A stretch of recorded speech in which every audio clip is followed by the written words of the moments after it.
नमः। अपने सभी ज्योतिष गुरुजनों को प्रणाम करते हुए मैं आज के विषय की शुरुआत करता हूँ। क्या आपको घर में शांति मिलेगी? क्या आपके घर में कोई समस्या है? और कब ऐसा होगा कि आपका घर वास्तु दोष पूर्ण रहेगा ही? तो ज्योतिष में सामान्यतः जो सिद्धांत लिया जाता है वो एस्ट्रो वास्तु कहलाता है। यानी पहले जिस व्यक्ति को घर का या भवन का निर्माण करना है उस व्यक्ति की कुंडली से ये आकलन किया जाता है कि उसके लिए कौन सी ऊर्जाएं नकारात्मक जा रही हैं और कौन सी ऊर्जाएं सकारात्मक, कौन सी दिशा उसके लिए अच्छी है और कौन सी दिशा उसके लिए खराब है। हमारे घर के अंदर बहुत सारी ऊर्जाएं होती हैं, तो कैसे समझें इन ऊर्जाओं का संतुलन ज्योतिष के नज़रिए से। तो आइए हम इसी विषय पर आगे चर्चा करते हैं, जिसका मुख्य उद्देश्य है एक भवन निर्माण में जो हम विभिन्न आयामों का ध्यान रखते हैं वो कैसे उसका निर्धारण किया जाता है, उसका सैद्धांतिक स्वरूप क्या है। भवन निर्माण एक बहुत ही दूरगामी परिणाम देने वाला कार्य है। आप कोई भवन निर्माण कर रहे हैं, उसका उद्देश्य कुछ भी हो सकता है। व्यापार हो सकता है, आपके निजी निवास के लिए हो सकता है, या कोई और उद्देश्य होता है, जन सेवा या लोक सेवा का उद्देश्य हो सकता है। यानी हर भवन में एक निश्चित उद्देश्य होता है। और जैसे कि हम यहाँ बात कर रहे हैं रहने वाले मकान की यानी आवास की, तो सबसे महत्वपूर्ण होता है आवास में सुख सुकून शांति। और सुख सुकून शांति के लिए जो सबसे ज़रूरी चीज़ है वो है उस घर की गृहिणी। चाहे वो गृहिणी बाहर कार्य कर रही हो या ना कर रही हो, कहीं ना कहीं जो ज्योतिष में सुकून का कारकत्व दिया गया है वो जल तत्व को दिया गया है। और जल तत्व को दो ग्रह निर्धारित करते हैं, एक है चंद्रमा और एक है शुक्र। चंद्रमा को माँ से निरूपित किया गया है और शुक्र को पत्नी से।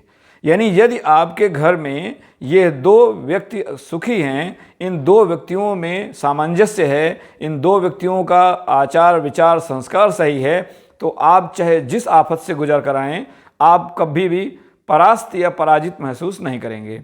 तो इसीलिए हमारी जो ज्योतिष में जो कुंडली बनती है उस कुंडली का चौथा घर जो होता है उसे माँ का घर बोला गया है, सुकून का घर बोला गया है।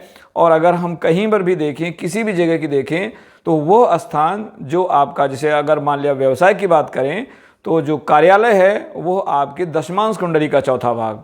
अगर आपको सुकून कहाँ मिलता है उसको समझना है तो चतुर्थांश कुंडली का चौथा भाग। यदि आपके माता पिता को उनको सुख सुकून कहाँ से मिला है तो उनके लिए द्वादशांश कुंडली का चौथा भाव। यानी जितनी भी सूक्ष्म कुंडलियाँ हैं D1 से लेकर D12 तक जो भौतिक आयाम को निरूपित करती हैं, हर सूक्ष्म कुंडली का जो चतुर्थ भाव है वो यह दर्शाता है कि आपको उस क्षेत्र में सुकून कहाँ से आएगा। अगर हम देखें तो 8 दिशाएं मुख्य रूप से ज्योतिष में निरूपित की गई। इसे हम अष्टपद्म भी बोलते हैं, यानी कमल की 8 पंखुड़ियाँ। तो जो 8 दिशाएं हैं जिसमें 4 मुख्य दिशाएं हैं, पूर्व पश्चिम उत्तर और दक्षिण, और 4 कोणीय दिशाएं हैं, यानी कि नॉर्थ ईस्ट या मतलब उत्तर पूर्व, उत्तर पश्चिम, दक्षिण पूर्व, दक्षिण पश्चिम। इसके अलावा 10 दिशाओं की अगर हम बात करें तो आकाश और पाताल को भी दिशाओं का हिस्सा लिया गया है। वास्तु पुरुष की जो संरचना की गई है उसमें हर एक क्षेत्र को 9 भागों में विभाजित किया गया है। उनके कुल 45 देवता हैं, हर एक देवता को एक जगह में स्थान दिया गया है। लेकिन ये जो वास्तु पुरुष है इसमें ये समस्या है कि आपकी लंबाई और चौड़ाई आवास की बराबर होनी चाहिए, जो कि वर्तमान समय में अधिकतर जो मकान बन रहे हैं उनकी लंबाई चौड़ाई एक जैसी नहीं है। तो जब लंबाई चौड़ाई एक जैसी नहीं है तो कहीं ना कहीं ये पहला वास्तु दोष तो स्वतः आ जाता है, क्योंकि आप कभी भी दिशाओं का बराबर विभाजन नहीं कर सकेंगे। कोई ना कोई ऐसा क्षेत्र जरूर पड़ेगा जहां पर किसी एक देवता को ज़्यादा क्षेत्र मिल रहा है और किसी एक देवता को उससे अनुकूल में कम क्षेत्र मिल रहा है। यानी उस देवता की ऊर्जा वहां पर कम और किसी एक देवता की ऊर्जा वहां पर ज़्यादा हो रही है। लेकिन क्या हम इस भवन निर्माण में जो संरचना बनाएंगे उसमें भी हमारे हाथ में कुछ है? तो सामान्यतः ज्योतिष में अष्टम भाव को वो भाव बोला गया है जो अंधकार है, वो भाव जो आप अपने पीछे से लेकर आए हैं, उन कर्मों को जिसे कि आप इस जीवन में अवश्य रूप से भोगेंगे, यानी उससे आपको गुजरना पड़ेगा। अब उस ऊर्जा को जो संतुलित करते हैं उसी ऊर्जा के संतुलन को हम ज्योतिष में उपाय की संज्ञा देते हैं। हमारी कुंडली में 6, 8, 12 ये 3 भाव ऐसे भाव बताए गए हैं जो हमारे लिए किसी ना किसी तरह का बंधन क्रिएट करते हैं, वो बंधन जिसके अंदर ही हमें अपना जीवन यापन करना होता है। अब उस बंधन में आप अपनी ऊर्जा को कैसे संतुलित करते हैं, इसी का विज्ञान है ज्योतिष। अब अष्टम भाव को अगर हम माने तो अष्टम भाव सबकी कुंडली में होगा। यदि अष्टम भाव में कोई ग्रह आ रहा है, अष्टम भाव में कोई ग्रह बैठा हुआ है, तो आप ये समझ लीजिए कि जो ग्रह उस भाव में है, उस ग्रह से संबंधित वास्तु दोष तो आपके घर में अवश्य होगा। भाव रिक्त है तो देखिए कि उस भाव का स्वामी कहाँ गया है। उस भाव का स्वामी जहाँ पर जाएगा, उस दिशा में, चाहे वो ग्रह की दिशा हो, चाहे वो भाव की दिशा हो, चाहे वो राशि की दिशा हो, इन तीनों में से किसी ना किसी एक आयाम पर आपको वास्तु दोष मिलेगा। जैसे अगर हम मान लें कि आपका जो अष्टम भाव का स्वामी है वो है मंगल, तो मंगल की जो दिशा होती है वो होती है दक्षिण। तो और मंगल से जो कारकत्व निरूपित होते हैं वो तो होता है रसोई, हमारा जिम जो हम कसरत वगैरह करते हैं उसका जो वो है, या कोई अग्नि का, जैसे हमारे यहाँ आग में भट्टियाँ होती हैं, आग के सोर्स हैं, उन जगहों को हम मंगल से निरूपित करते हैं।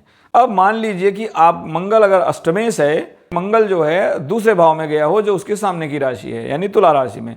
तुला राशि शुक्र की राशि है, तुला राशि विवाह की राशि है, तुला राशि जो है पाणि ग्रहण संस्कार की राशि है, इसके अलावा ये पार्टनरशिप की राशि है। तो हो सकता है, और ये तुला राशि की अगर दिशा देखिए तो ये पश्चिम दिशा है। तुला राशि का कारक शुक्र हैं तो ये शयन कक्ष भी है, ये आपकी पत्नी भी हैं। तो यदि मंगल वहाँ पर जाएगा तो यानी कि या तो पश्चिम दिशा में आपको मंगल से संबंधित चीज़ें मिलेंगी, अथवा मंगल की दिशा में शुक्र से संबंधित चीज़ें मिलेंगी। यानी क्योंकि मंगल शुक्र का योग नकारात्मक बोला गया है हमारे मानवीय पहलुओं में, तो इस नकारात्मक योग के चलते आपको समस्या आएगी। और क्योंकि मंगल अष्टमेश है तो वो अपना परिणाम अवश्य देगा। ये अष्टमेश जहाँ पर गया है वहाँ से संबंधित आपको समस्या आपकी कुंडली में दिखेगी। अब आप इसको वास्तु के हिसाब से कैसे संतुलित करेंगे, तो आपको देखना होगा कि मंगल के लिए सबसे उचित स्थान कहाँ है। यानी कि आपको पहले पता लग गया कि आपका अष्टम भाव का स्वामी कुंडली देख के कि वो द्वितीय भाव में गया है, तो द्वितीय भाव की दिशा में मंगल से संबंधित वास्तु दोष होने की पूरी संभावना है। आपको ऐसे घर मकान मिलेंगे जो वास्तु दोष को निरूपित करेंगे मंगल संबंधी। तो सबसे पहला तो जो सैद्धांतिक और वैदिक उपाय है, सात्विक उपाय है, वो है मंगल देव की आराधना, पूजा और उनका शांति पाठ। उसके बाद आप अपने मकान के बारे में सोचिए, क्योंकि जब आपने कुंडली दिखा ली है तो आप उस चीज़ को पहले तो अपने मन में शांति लाइए, क्योंकि वो ऊर्जा आपके अंदर पहले शांत होनी चाहिए। अगर वो ऊर्जा आपके अंदर अशांत है तो आप उस ऊर्जा के बंधन में जरूर अपना कोई ना कोई काम करेंगे जो उस ऊर्जा को, जो कि आप लेके पीछे से आए हैं, डिस्पोज कर सके। तो आपको मंगल को उसके जो नकारात्मक स्थान है वहाँ से आपको बचाना है। यानी वहाँ पर उन चीज़ों की मंगल से संबंधित, जैसे रसोई हो गया, कोई अग्नि के इक्विपमेंट हो गए, कोई भारी जो ज्वलनशील चीज़ है जैसे हमारा गीज़र होता है या हमारी कोई भट्टी होती है, उसको वहाँ पर नहीं रखना है, उसको वहाँ से बचाना है। तो ये तो हो गया किसी अष्टम भाव का। अब अष्टम भाव ऐसा समझिए कि अष्टम भाव अगर है तो वो ऊर्जा आपको बार बार अपनी तरफ खींचेगी, और जब अष्टम की दशा आएगी या अष्टमेश की दशा आएगी तो आप स्वाभाविक रूप से वो सामान या कोई ना कोई ऐसी सिचुएशन बनेगी कि वो सामान वहाँ पर पहुँच जाएगा, क्योंकि आपको उस ऊर्जा को डिसिपेट तो करना ही है। तो वो ऊर्जा अपना स्थान पहुँचा लेने का पूरा प्रयास करेगी। अब अगर हम इसको उपाय अब हम चाहते हैं कि हमारे घर में सुख शांति बनी रहे, ये मंगल का प्रभाव हमारे घर में ना आए, तो हमें अपनी मंगल की ऊर्जा को दूसरी जगह देना होता है। तो ये तो होगा ज्योतिषीय पहलू कोण के आधार पर, कुंडली के आधार पर। अब वास्तु की हम बात करते हैं, तो वास्तु का मतलब है कि वास्तु में 8 दिशाएं मैंने बोला, तो सबसे पहली दिशा है पूर्व दिशा। पूर्व दिशा सूर्य भगवान की दिशा है और इसके जो देवता हैं वो इंद्र देवता हैं। इसके ठीक सामने पश्चिम की दिशा है। पश्चिम की दिशा में जो देवता वास करते हैं वो वरुण देव हैं और ये शनि देव की दिशा है। इसके बाद उत्तर की दिशा में कुबेर भगवान का वास है और इसके जो इस जो दिशा में ग्रह हैं, दिक्पाल ग्रह हैं, वो हैं बुध। तो जो दिक्पाल हैं कुबेर के लिए बुध एक सहयोगी ग्रह हैं। इसके बाद आता है दक्षिण की दिशा, तो दक्षिण के दिक्पाल हैं यम, और यम के लिए जो सहयोगी ग्रह हैं वो हैं मंगल। तो अब ये 4 दिशाएं आपकी कुंडली से पता लगती हैं कि आपकी इन चारों दिशाओं में कौन से। अब दिशा कैसे जाने, तो जो कुंडली में मेष राशि, सिंह राशि, धनु राशि है, ये तीनों राशियां मिलकर बताती हैं ये पूर्व दिशा है। हो सकता है ये राशियां किसी अन्य भाव में हों। अगर आप कुंडली को देखेंगे तो कुंडली में भाव, लग्न के भाव को पूर्व बोला जाता है, लेकिन राशिगत जब हम दिशाएं लेते हैं तो वहाँ पर 1, 5, 9 की राशियाँ पूर्व दिशा, 2, 6, 10 की राशियाँ दक्षिण दिशा, 3, 7, 11 की राशियाँ पश्चिम दिशा और 4, 8, 12 की राशियाँ उत्तर दिशा को निरूपित करती हैं। तो जो ग्रह इन दिशाओं में हैं उन ग्रहों की ऊर्जा आपको वहाँ पर खींचेगी। अब सबसे ज़रूरी होता है कि हम अपने घर का मुख्य द्वार कहाँ लेके जाएं। अधिकतर लोगों का सवाल आता है कि क्या हमने दक्षिणमुखी घर ले लिया है, वो वहाँ पर हमारे लिए वो ठीक होगा कि नहीं होगा, या हम अपने घर का दरवाज़ा, हमारा घर का दरवाज़ा साउथ वेस्ट में आ रहा है जो राहु की दिशा है, क्या वो अच्छा होगा कि नहीं होगा। ये इस तरह के जो सवाल आते हैं, यानी सबसे पहला तो आपने घर तो ले लिया, घर के अंदर तो संरचना करना आपके हाथ में है, लेकिन घर के बाहर की एंट्री तो आपको बाहर के परिदृश्य से मिलेगी। जो बाहर सड़क है, बाहर जो सुविधाएं हैं, आपको उसके अनुसार मुख्य द्वार देना होगा। तो क्या आपके लिए कौन सी मुख्य द्वार जो दिशा है वो कौन सी दिशा आपके लिए उपयुक्त होगी, तो हम मुख्य द्वार को देखते हैं लग्न कुंडली से। एक सबसे साधारण और सबसे सिंपल जो वास्तु को समझने का तरीका है वो है अष्टक वर्ग। वैसे वास्तु को कई आयामों से समझा जाता है, ग्रहों की मैत्री से देखा जाता है, ग्रहों के दिशाबल से देखा जाता है, उनके इष्टफल से देखा जाता है, लेकिन ये अलग अलग चरण हैं जब हम वास्तु की बात करते हैं। लेकिन अगर हम सिंपल, अगर आपको 2 मिनट में डिसीजन चाहिए, या आप कह सकते हैं बिल्कुल साधारण डिसीजन चाहिए कि मेरे घर का मुख्य द्वार कहाँ हो, तो कुंडली में, ज्योतिष में एक अष्टक वर्ग का सिद्धांत है। अष्टक वर्ग का मतलब होता है हर एक राशि को जो सारे ग्रह है वो कितना महत्व दे रहे हैं। यानी अगर हम देखें तो पराशर ज्योतिष सिद्धांत में रेखा और शून्य का सिद्धांत है, यानी कि हर एक ग्रह किसी न किसी भाव को, राशि को अपना सहयोग देता है। अगर वो सहयोग दे रहा है तो वो रेखा कहलाएगा, अगर वो सहयोग नहीं दे रहा है तो वो शून्य कहलाएगा। अब इस रेखा और शून्य के आधार पर हर एक भाव को एक निश्चित अंक दिए जाते हैं। सभी ग्रहों के आधार पर हर ग्रहों के लिए अंकों का नंबर अलग अलग है। अब आप देखिए कि लग्न का जो अष्टक वर्ग है उसमें किन राशि की दिशाओं में सबसे ज़्यादा अंक हैं। ध्यान रहे कि हमारा मुख्य द्वार कभी भी कोने की दिशा में बनना अच्छा नहीं होता है। अब मान लिया आपके घर का जो संरचना ही ऐसी है कि आपका घर ही कोणीय है, तो आपको थोड़ा बहुत कोण से हट के अपने मुख्य दरवाजे को बनाना चाहिए। अन्यथा जो एक तरफ का जो कोणीय क्षेत्र है उस तरफ के जो मान लिया दरवाज़ा आपने बना भी रखा है तो उस दरवाजे का आप प्रयोग ज़्यादा ना करें तभी अच्छा है। यानी आपके घर में 2 दरवाजे होने चाहिए, एक का प्रयोग न्यून हो या आपात स्थिति में हो या बहुत खास परिस्थितियों में हो, और एक दरवाज़ा जो कि कोणी दिशा में ना पड़ रहा हो वो हमेशा यूज़ हो। तो अब मान लिया कि लग्न के अष्टक वर्ग में 1, 5, 9 की राशियों में ज़्यादा अंक हैं, तो आपके जो घर का मुख्य द्वार है यदि वो पूर्व दिशा में होगा तो वो आपके लिए लाभकारी होगा, क्योंकि लग्न हमारा शरीर है, लग्न हमारा मस्तिष्क है, हमारी वैचारिक क्षमता है, लग्न ही हमारे जीवन का वो सूत्रधार है जो हमें आगे लेके जाता है। ग्रहों में जितनी ऊर्जा है वो कहीं ना कहीं उसको अगर एक रास्ते पे, यानी कि जो हमारे शरीर का सारथी है वो लग्न है, यानी हमारा विवेक है। तो यदि आपका विवेक सही है, मुख्य द्वार सही है, तो आपके घर के अंदर अच्छी चीज़ें आएंगी, क्योंकि लग्न का उस पर नियंत्रण रहेगा। जब अच्छी चीज़ें आएंगी तो आपके घर में सुख सुकून शांति होगी। सबसे पहला सवाल जो लोगों का था कि हम रसोई कहाँ लेकर जाएं। अभी मैंने बात की कि यदि अष्टमेश आपका मंगल है तो रसोई में वास्तु दोष होने की पूरी संभावना है। या तो आपकी रसोई गलत दिशा में बनेगी, या रसोई में कोई ना कोई ऐसा सामान होगा जो वास्तु दोष को निरूपित करेगा। कहीं ना कहीं आपकी रसोई एक लाइमलाइट का एरिया होगी वास्तु दोष के हिसाब से। तो रसोई का निर्धारण आपको बहुत सही ढंग से करना है। ध्यान रहे मंगल यम के कारक हैं, यानी यम दिशा कौन सी है, दक्षिण दिशा है, उसके दिक्पाल जो यम हैं उनकी दिशा के निरूपक है मंगल ग्रह। तो मंगल ग्रह के अगर आपने गलत ढंग से अलाइन किया तो आपके यहाँ अग्नि दुर्घटना हो सकती है। जिस भाव में मंगल होते हैं उससे संबंधित जगहों पर दुर्घटना की पूरी संभावना होती है। अगर मंगल पीड़ित होकर दूसरे भाव में पहुंच जाएं तो संतान की समस्या आती है, यानी हो सकता है कि आपके संतान हो ही ना, या हो तो उसका एबॉर्शन हो जाए, क्योंकि मंगल की दूसरे भाव से जो दृष्टि आ रही है वो पंचम भाव पर आती है। तो यानी कि मंगल को अगर आपने ढंग से रखा, यानी आपकी रसोई अच्छी है, तो आपके घर में जो ऊर्जा है, क्योंकि रसोई क्या है, हमारे शरीर की ऊर्जा का स्रोत, वहाँ भोजन पकता है। भोजन में जितनी सात्विकता होगी, जितनी आत्मीयता होगी, जितना स्वच्छ होगा, उतना ही हमारा शरीर अच्छा रहेगा। तो अब मान लिया आपने रसोई को डिसाइड करना है, तो आप देखिए मंगल का अष्टक वर्ग। मंगल के अष्टक वर्ग में देखिए कि मंगल ने किन राशियों के समूह में सबसे ज़्यादा अंक प्राप्त किए हैं। तो इस हिसाब से आप अपनी रसोई की दिशा को निर्धारित करिए। यदि मंगल ही आपका अष्टमेश है या मंगल आपका षष्ठेश है, तो आपको ध्यान रखना है कि रसोई के मामले में आपको लापरवाही नहीं बरतनी है। आपको वहाँ चीज़ों को बहुत ढंग से और समय समय पर उनका आकलन करते रहना है। चीज़ों को वहाँ पर उचित ढंग से रखना है। खास करके जो मंगल से संबंधित चीज़ें हैं और लग्न से संबंधित चीज़ें हैं, उनको आपको खास करके ध्यान रखना है। अब बारी आती है कि हम बच्चों के लिए, क्योंकि अगला सवाल आता है कि हम बच्चों के लिए कहाँ रखें, उनको कहाँ पढ़ाएं, उनके लिए शयन कक्ष कहाँ हो। तो जब शयन कक्ष की बात आती है तो वो है दायरा शुक्र का। लेकिन वो शयन कक्ष कौन सा? जहाँ पर पति पत्नी या दो व्यक्ति एक पार्टनर के रूप में, बराबर हकदार के रूप में रहते हैं।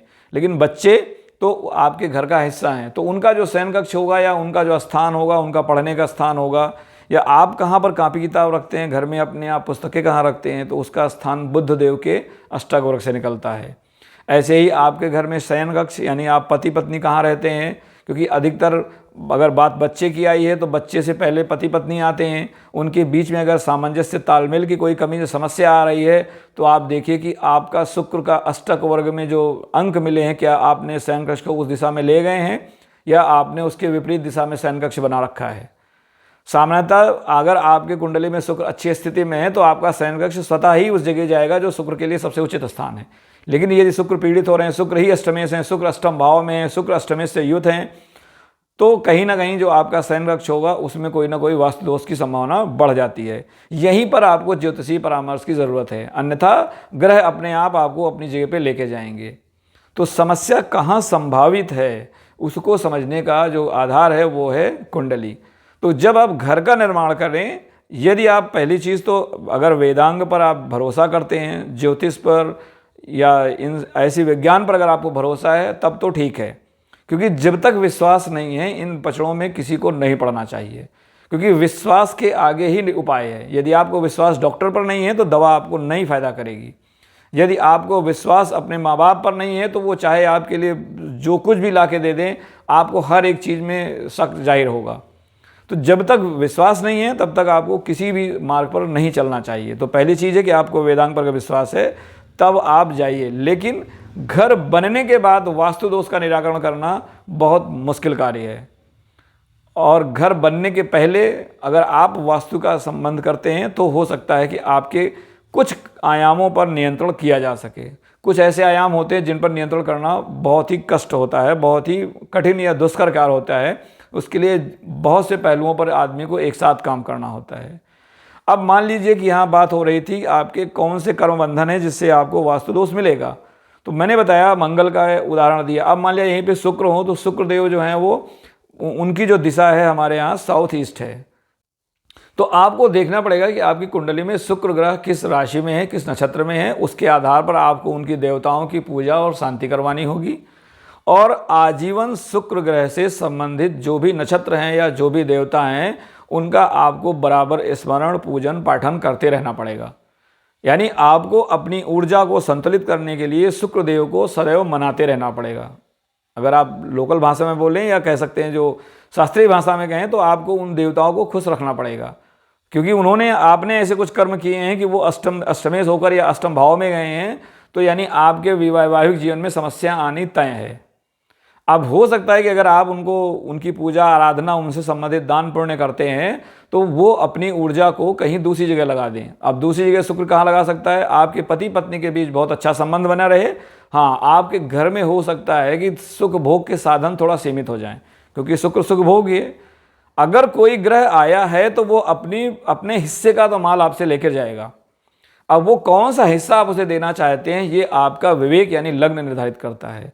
और विवेक का मतलब है, जो मैंने बताया शुक्र की बात है, तो अगर आप शुक्र का दान करेंगे तो निश्चित है आपने अपने हिस्से का कुछ शुक्र किसी को दिया, तो शुक्र को अपना हिस्सा मिल गया, वो खुश है। अब उसको आपने मियाँ बीवी के बीच में टांग अड़ाने की जरूरत नहीं है। ऐसे अगर मंगल है तो मंगल अगर आपसे नाराज है, यानी मंगल का आपने कुछ पिछले जन्म में कर्म किया है, या अगर आपकी कुंडली में मंगल वक्री है, मंगल अष्टमेश के साथ है, मंगल अष्टम भाव में है, मंगल ही अष्टमेश है, तो कहीं ना कहीं आपने मंगल को पिछले जन्म में नाराज किया है, आपने या आपके पितरों ने। अब मंगल को अपना हिस्सा चाहिए। अब वो मंगल क्या है? अगर स्त्री की कुंडली देखिए तो उसका जीवन साथी है।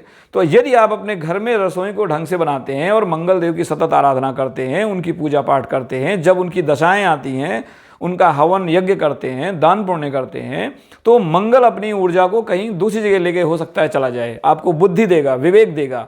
पूजा पाठ और कुछ नहीं करते हैं, ये केवल आपके लग्न को बुद्धि देते हैं, सही निर्णय की क्षमता देते हैं। यानी अब आप क्या करेंगे, मंगल की ऊर्जा कहाँ लगाएंगे, आप हो सकता है किसी दूसरे के लिए कोई निस्वार्थ कार्य करें, उनके लिए अपना शारीरिक श्रम जाया करें, उनके लिए हो सकता है आप रजाई गद्दे कंबल दें, क्योंकि मंगल इनके भी कारक हैं, गर्म चीज़ों के कारक हैं। उनके लिए आप ऐसी कोई व्यवस्था दें, उनके लिए लाइटिंग इक्विपमेंट आप प्रोवाइड करा दें। यानी मंगल ने अपना हिस्सा ले लिया, उसने आपके घर से नहीं लिया, लेकिन आपके ही संसाधन के दायरे से मंगल ने अपना हिस्सा लिया। तो ये जो दान पुण्य और वास्तु है, इनका सबका आपस में एक चक्र है। एक चीज को छोड़ के आप दूसरी चीज कभी नहीं पकड़ सकते हैं। यदि आप कोई उपाय कर रहे हैं तो ये निश्चित जानिए कि वो उपाय आपको उस जगह लेकर जाएगा जहां वो अवसर मिलेगा कि आप उससे संबंधित ऊर्जा का सही उपयोग कर सके, जिससे आपका जीवन सुखी रहे और आपकी वजह से जो आपने कर्म किए थे, जिनका दंड आपको इस जन्म में मिलना था, आपने वो दंड स्वीकार किया, लेकिन दूसरे रूप में, अपने को नुकसान ना पहुंचाते हुए, अपने संसाधनों को, अपने जीवन के अन्य आयामों को। भाई आप अगर किसी के लिए परिश्रम करेंगे तो आपने अपने शरीर को कष्ट दिया ना, तो मंगल ने अपना हिस्सा ले लिया। लेकिन अगर आप वहाँ नहीं करते हैं तो मंगल अग्नि दुर्घटना के कारण है। हो सकता है आपके घर में कोई अग्नि की दुर्घटना हो जाए, हो सकता है कोई विद्युतीय दुर्घटना हो जाए। तो स्वेच्छा से अगर आप चले जा रहे हैं तो यहीं पर आपको एस्ट्रो वास्तु सलाह देता है। आप अपनी कुंडली में देखिए अष्टम भाव में कौन सी राशि है या अष्टम भाव में कौन सा ग्रह है। अब मान लीजिए कि एक उदाहरण कुंडली लेते हैं कि जिसमें अष्टमेश जो है वो मंगल है, मेष राशि है, वो द्वितीय भाव में गया है और वो द्वितीय भाव में अस्त है। तो द्वितीय भाव हमने बताया वीर्य का है, स्पर्म का है, संतान क्षमता का है, और उसकी दृष्टि आ रही है पंचम भाव पर जो कि संतान सुख का है। तो यानी मंगल अष्टमेश होकर द्वितीय भाव में गया है तो सबसे पहले आपको कुटुंब से लेकर परेशानी करेगा। यानी हो सकता है आपसे कुटुंब छूट जाए, आप अपना घर द्वार छोड़ना पड़े, या आपको धन संपदा का नुकसान हो जाए। यानी मंगल कुछ ना कुछ तो लेके जाएगा। अब क्या लेके जाएगा, यहीं पर वीर्य का कारक है, तो हो सकता है आपको पुत्र संतान ही नहीं हो, आपके पौरुषत्व में दिक्कत आ जाए आपके, क्योंकि ये जो दूसरा भाव वो गले के ऊपर का हिस्सा है, यानी कि आपकी आंखें हैं, नाक है, कान है, मुंह है, दांत है, यहाँ पर कोई समस्या आ जाए, चोट चपेट लग जाए। चौथे पंचम भाव में जा रहा है तो पंचम भाव आपका प्रेम का है, पंचम भाव आपकी संतान का है, आपका एक्वायर्ड इंटेलिजेंस है, वहाँ पर आपको कोई गलत सलाह मिल जाए, वो ट्रेडिंग का है, आप वहाँ पर नुकसान उठा ले जाएं। यानी कि वो वहाँ पर गया है तो अपना हिस्सा वो लेके जाएगा। अगर आपको पहले से पता है, यानी किसी से आपने परामर्श लिया है, तो वो बताएगा कि भाई ये आपका क्षेत्र नकारात्मक जा रहा है, आप इसको अलाइन करिए। और आप देखिए कि आपकी जो रसोई है वो उसी दिशा में पहुंच जाएगी जिस दिशा में दूसरे भाव की राशि है। या अगर दूसरा भाव देखें तो भावगत आधार से नॉर्थ ईस्ट है, नॉर्थ ईस्ट डायरेक्शन में आपकी रसोई होगी। तो अगर ये बता रहा है क्योंकि अष्टमेश वहाँ गया है तो आपको उसी घर में खींच के ले जाएगा, आपको वही वास्तु पसंद आएगा जहाँ पर नॉर्थ ईस्ट में रसोई होगी, क्योंकि मंगल अष्टमेश है। आप देखिए कभी कभी जब हम घर जाते हैं, कोई मकान देखने जाते हैं, तो हमें कोई एक चीज़ विशेष पसंद आती है। हो सकता है उसके कई आयाम में, क्योंकि हर एक कोई भी घर सर्वगुण संपन्न नहीं होगा, लेकिन आपको वो आयाम सबसे पहले पसंद आएगा जो आयाम आपके अष्टम भाव से जुड़ा है। अब जैसे मान लीजिए किसी का अष्टम भाव है, अष्टम भाव में शुक्र और राहु आ गए। अब शुक्र और राहु आ गए और अष्टम भाव की राशि क्या है, चंद्रमा है। तो चंद्रमा क्या है, जल का कारक है। चंद्रमा आपके सुख सुकून शांति का कारक, चंद्रमा समाज का कारक है, जो आसपास का वातावरण है। प्लस अगर देखिए वहाँ राहु क्या है, राहु एक प्रकार से पितरों का कारक है और राहु बड़े का कारक है, आकार का कारक है। उसके अलावा वहाँ पर शुक्र आ रहे हैं, तो शुक्र क्या चीज़ है, वहाँ के आसपास की जो, क्योंकि जब वास्तु की बात होती है तो केवल मकान की बात नहीं होती है, वास्तु के आसपास की जो चीज़ें हैं उनको भी हमें देखना होता है, आपके अगल बगल क्या क्या चीज़ें हैं। तो कुंडली में अष्टम भाव जो होगा, यानी आपको वो खींच के ले जाएगा। यानी आपको जो मकान में सबसे पहले पसंद आएगा वो ये पसंद आएगी मकान का आकार, क्योंकि राहु और शुक्र का मतलब है मकान का बड़ा आकार। यानी आपकी प्रायोरिटी क्या रहेगी, मकान का आकार बड़ा होना चाहिए, उसमें कमी होगी चल जाएगा। अगर मंगल अष्टम में है तो आपको उस मकान में सबसे ज़्यादा पसंद क्या आएगा कि वहाँ पर जो विद्युतीय व्यवस्था है उस क्षेत्र में वो अच्छी है कि नहीं है, उसमें जो रसोई है उसका इंटीरियर कैसा है, वो सबसे पहले आप खोजेंगे। अगर वहीं पर मान लिया वहाँ गुरुदेव बृहस्पति आ गए, तो बृहस्पति देव क्या है, मंत्र पाठ के, मनन के और इनके सबके कारक है। तो आप सबसे पहले पूजा घर ढूंढेंगे कि हम यहाँ पर पूजा घर कहाँ रखें जहाँ पर कि हम पूजा पाठ ढंग से कर सके, क्या उसका स्थान सही है कि नहीं है। यदि सूर्य देव अष्टम भाव में जा रहे हैं तो आप सबसे पहले मंदिर की संरचना देखेंगे या पूर्व दिशा के बारे में सोचेंगे कि क्या मेरा घर पूर्वोन्मुखी है, उस तरफ क्या चीज़ें हैं। आपका हो सकता है जो कमियां हैं वो आप पर ध्यान ही न जाए, यानी आपका वास्तु, आपकी कुंडली आपको वहीं खींच करके ले जाएगी जो आपके ग्रह आपको बता रहे हैं।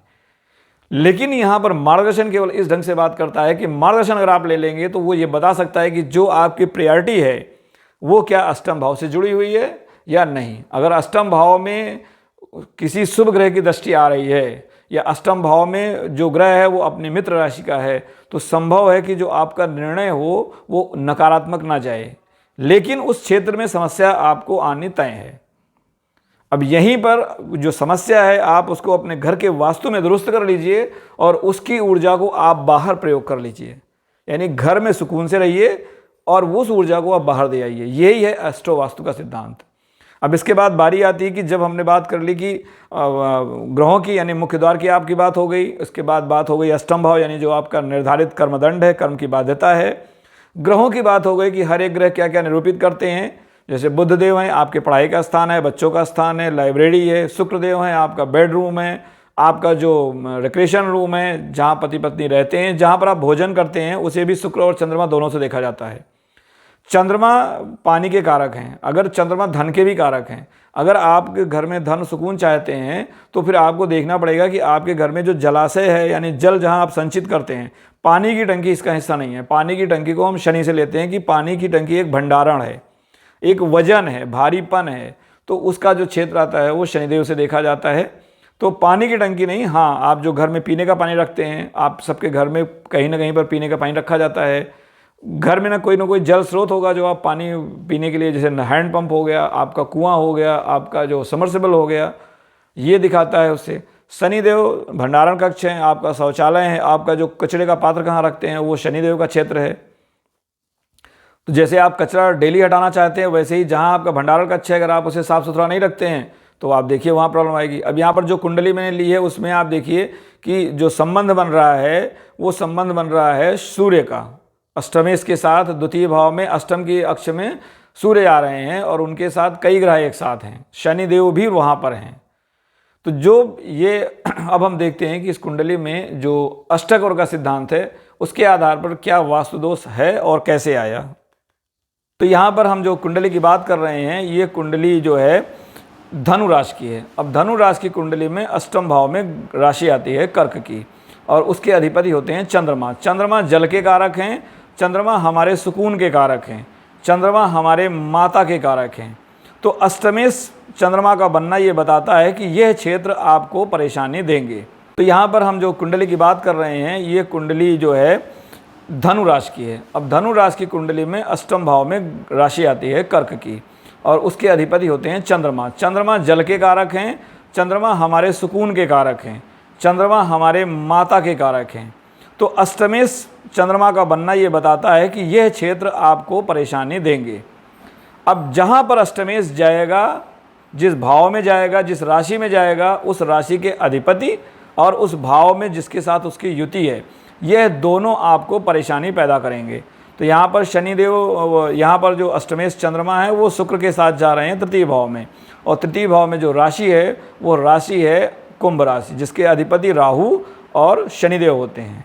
तो अब हमें गौर करना होगा कि हमारा वास्तु दोष कहाँ पर आएगा। तो वास्तु दोष की जो पहली दिशा बनती है वो बनती है दक्षिण पूर्व, क्योंकि कुंभ राशि दक्षिण पूर्व में, जो दक्षिण का हिस्सा है उस दिशा में है, यानी कि दक्षिण पूर्व की दक्षिण साइड की दिशा में कुछ ना कुछ वास्तु दोष आएगा। और वो वास्तु दोष संबंधित किससे होगा? चंद्रमा से संबंधित होगा, क्योंकि चंद्रमा अष्टमेश हैं। या तो वहाँ पर शुक्र का वास्तु दोष आएगा, क्योंकि चंद्रमा शुक्र के साथ ही होते हैं। या फिर वहाँ पर, अब ये भी हम जानते हैं कि कुंभ राशि बड़े भाई बहनों की है, और जो आपके घर में कह सकते हैं जो ननिहाल पक्ष होता है उनके लोगों की समस्याओं का है, आपके चाचा का है, तो ये लोग भी आपके अष्टम भाव से जुड़ रहे हैं, तो ये भी हो सकता है आपके जीवन में परेशानी का कारण बने। अब ये घर में कैसे दिखेगा, यानी वास्तु में कैसे ये परेशानी दिखेगी? तो आप देखिए कि चंद्रमा किस चीज़ के कारक हैं? जल के। शुक्र किस चीज़ के कारक है? पत्नी के हैं, शयन कक्ष के हैं।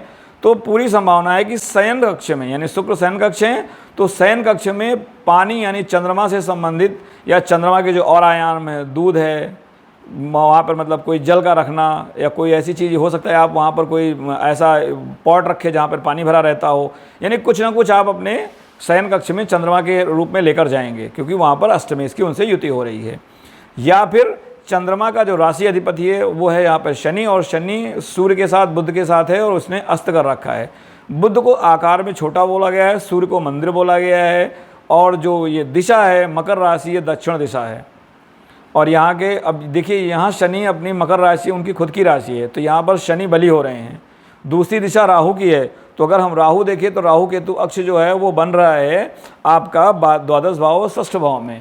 तो राहु का जो प्रभाव वो लग्न पर भी आ रहा है, क्योंकि राहु की 2 और 12 दोनों दृष्टियाँ होती हैं। शनि ने सूर्य को बंधन में डाल रखा है। अब इनके घर में जब हमने पता किया तो इनके घर में एक छोटा मंदिर है, बुध छोटा साइज है, और जो सूर्य है वो मंदिर है, और बंधन में किसने डाला है? शनि ने। तो ये इनके घर में बहुत समय से जो मंदिर यूज़ नहीं हो रहा है वो इनके स्टोर रूम में पड़ा हुआ है। तो ये यानी कि ये वास्तु दोष इनके घर में है। वैसे तो हमने बताया कि वो इसको हटाएं, हो सकता है इनको कुछ उससे लाभ मिले इनके रिश्ते में। अब यहाँ पर अगर इनको शंका भी है कि अगर परेशानी किस चीज़ की है, तो कौन परेशानी दे रहा है? मंगल और शुक्र, यानी घर की किसी महिला का इस परेशानी में, इस तनाव के बीच में लाने का उनको एहसास है, उनको संभावना लग रही है, उनको शंका है कि शायद किसी महिला या किसी नवयुवक, नवविवाहिता का हाथ है, जो कि गलत ढंग से उन्हें समझा रही है। किसको? पत्नी को, जिससे इनके बीच में कुछ तनाव है। जबकि दोनों ही लोग अति शिक्षित हैं, उच्च शिक्षा प्राप्त हैं, फिर भी तनाव है। अब उस तनाव का कारण ये वास्तु में कैसे आ रहा है? क्योंकि आपने अष्टम भाव से संबंधित कर्म लेकर आए हैं। अष्टम तो वो है जो आपको कर्म भुगतना है, चंद्रमा है, यानी आपको सुकून को दांव पे लगाना पड़ेगा। तो आप देखिए, आपके घर में पानी का स्थान सही होना चाहिए। और हम जब बात करते हैं जलाशय की, तो जो समर्सिबल पंप होता है वो गहराई से निरूपित हो, नहीं पाताल से। पाताल में कौन होता है? राहु। तो जो जल है वो जल जो आप नॉर्मल रखते हैं, बर्तन में रखते हैं, किसी टब में रखते हैं, किसी उसमें रखते हैं, वो है चंद्रमा। लेकिन यहाँ जब आपने समर्सिबल बोरवेल की बात कर ली, तो वो बोरवेल आपका पाताल से यानी राहु से भी जुड़ा हुआ स्रोत है। तो अगर इस दिशा में ऐसी कोई संभावना है, या तो यानी शयन कक्ष के आसपास आपका बोरवेल है, या पानी का कोई स्रोत है, या पानी वहाँ पर भरा रहता है, और ख़ास करके बहुत दिन से भरा रहता है, क्योंकि कुंभ राशि राहु की है, तो ऐसा पानी होगा जो बहुत दिन से पड़ा होगा। हो सकता है कि आपके शयन कक्ष में गंगा जल रखा हो, जो कि आपने सालों से नहीं यूज़ किया हो, ऐसा भी आपके वास्तु दोष में दिखेगा। यानी कि आप उस ऊर्जा को वहाँ पर रख रहे हैं, रखेंगे तभी तो समस्या आएगी। तो इस ढंग से जब इनसे पता किया गया तो इनके में इस मंदिर की प्रॉब्लम नजर आई, और तो ये वास्तु दोष समझने की बात हुई। यहाँ जो दूसरी कुंडली है, उस कुंडली में अष्टमेश मंगल हैं, और वो दूसरे भाव में गए हैं, मंगल सूर्य से अस्त हैं। और क्योंकि अष्टमेश मंगल हैं, तो वहाँ पर जो राशि आ रही लग्न में, वो आ रही है कन्या राशि। कन्या राशि बुध की राशि है, जिसमें मंगल को उच्चता प्रदान होती है। मंगल को बुध कन्या राशि में अच्छा माना गया, किस मामले में? पौरुषत्व दिखाने के मामले में, शत्रु से जीतने के मामले में। ये शत्रुहंता योग है। लेकिन ये दूसरा भाव उनकी प्रोजनी का भी है, और इसकी दृष्टि पंचम पे आ रही है। तो इनको एक पुत्र संतान हुआ, जो कि जन्म के तुरंत उपरांत उसकी मृत्यु हो गई, जबकि चेकअप के दौरान बच्चा पूरी तरह से स्वस्थ पाया गया था। यानी अष्टमेश ने कहाँ कष्ट दिया? प्रोजनी के भाव में कष्ट दिया। जातक अपना कुटुंब छोड़ के, अपने जन्म स्थान को छोड़ के दूसरी जगह जाके सेट हो गया है। जब उनसे बात की गई तो पता लगा उनके घर में जो रसोई है उसकी दिशा वही है जिस दिशा में मंगलदेव गए हैं। यानी कि उनको वही वास्तु पसंद आया, जबकि उनके पास ऑप्शन और थे। यानी वो ऊर्जाएं हमें वहाँ खींच के ले जाती हैं। अब मान लिया आपने मकान तो ले लिया है, अब आप मकान तो बदल नहीं सकते, लाखों का उसमें इन्वेस्टमेंट होता है, तो आप उसको कैसे संतुलित करें? अब यहाँ ध्यान दीजिए कि क्योंकि मंगल अष्टमेश हैं, तो जो अष्टम और अष्टमेश होता है उसे आपको छोड़ना पड़ता है। यानी अगर यहाँ पर अष्टमेश मंगल हैं, तो आपको अपने भाई को छोड़ना पड़ेगा, छोटे भाई से अलग होना पड़ेगा। मंगल आपके पौरुषार्थ हैं, यानी आपको दूसरों के लिए निस्वार्थ परिश्रम करना पड़ेगा।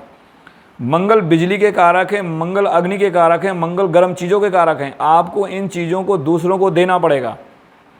अब आप क्या देना चाहते हैं, किस चीज़ से आपको मोह है, और किस चीज़ से आप जल्दी से, मतलब जिसको देने में आपको संकोच नहीं होगा, या जिसको देने में आप कम पीड़ा महसूस करेंगे, वही है आपके मंगल का उपाय।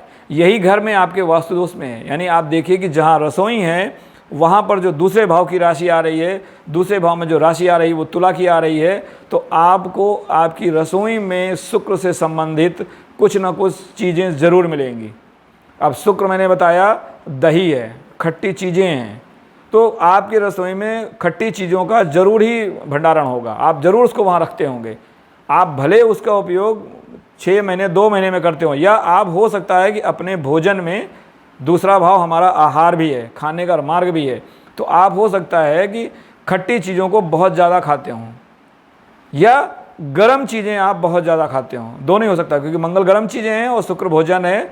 शुक्र आपका, यानी कि शुक्र और मंगल का एक कॉम्बिनेशन आपके यहाँ पे गड़बड़ दिखा रहा है।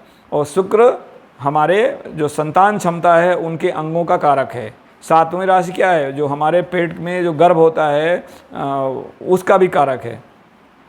तो इस ढंग से ये समस्या इनको परिलक्षित हुई। पहली बात, दूसरे में मंगल गया तो कुटुंब से दूर जाना पड़ा, अपने भाई से अलग होना पड़ा। दूसरा है, उसकी दृष्टि पंचम में थी तो अपने संतान की इनको हानि हुई, पहली संतान की हानि हुई। अब कौन सी संतान की हानि होगी ये हम सप्तमांश कुंडली से देखते हैं। इस तरह से वास्तु दोष आपके घर में आएगा। आपको उस ऊर्जा को संतुलित करना है अष्टकवर्ग के जरिए। देखिए कि मंगल की बात की तो मंगल की दिशा में कौन सी जगह पर मंगल ने ज़्यादा अंक प्राप्त कर रखे, यानी सब ग्रह मंगल को कहाँ सहयोग कर रहे हैं, वो मंगल की सबसे ज़्यादा की दिशा होगी। इस प्रकार आप अपने वास्तु को संतुलित कर सकते हैं। हम इसके आगे फिर वास्तु के बारे में और चर्चा लाएंगे, एक किसी क्षेत्र विशेष के बारे में कि हम किसका निर्धारण कैसे करें और हमारे भाव वास्तु में क्या दिखाते हैं, उस पर भी हम चर्चा करेंगे। आशा है ये विषय आपको समझ आ रहा होगा। यदि समझ में आ रहा है तो कृपया मेरे चैनल को लाइक, सब्सक्राइब और शेयर करें। और यदि आपको भी लगता है कि आपके पास कोई ऐसी वास्तु दोष जैसी समस्या है या भ्रम है, समस्या कभी कभी भ्रम में भी आती है, तो आप अपना जन्म स्थान और जन्म का विवरण हमें भेज सकते हैं। अन्य विवरण की ज़रूरत नहीं है, हम कोशिश करेंगे अपने अल्प ज्ञान से आपके घर के वास्तु दोष को समझने की, और यदि उसका कोई संभावित उपाय है तो उसको बताने की। तो ध्यान रहे, ज्योतिष में मकान का निर्माण पहले कुंडली से शुरू होता है, यानी पहले कुंडली दिखाइए, फिर उसके अनुसार ग्रहों की ऊर्जा समझिए, उस ऊर्जा के अनुसार अपने मकान का डिज़ाइन स्ट्रक्चर चुनिए। तब आप अपनी ऊर्जाओं को अच्छी ढंग से संतुलित कर पाएंगे और अपना जीवन कम से कम कष्ट के साथ पार कर पाएंगे। ये ध्यान रखिए कि अगर हमारी कुंडली में 11वां भाव यानी लालच का भाव है, लाभ का भाव है, तो हम कहीं ना कहीं लालच के दायरे में फंसेंगे ज़रूर, यानी कुछ ना कुछ तो पीड़ा आप कर्म जैसी करेंगे। लेकिन आप इस एस्ट्रो वास्तु के जरिए या ज्योतिष के मार्गदर्शन से उस पीड़ा को कम कर सकते हैं। आप सबका मेरे चैनल पर जुड़ने के लिए धन्यवाद। आप सबका दिन शुभ हो। पुनः अपने गुरुओं को प्रणाम करते हुए ओम वास्तु पुरुषाय नमः, ओम गुरुवे नमः।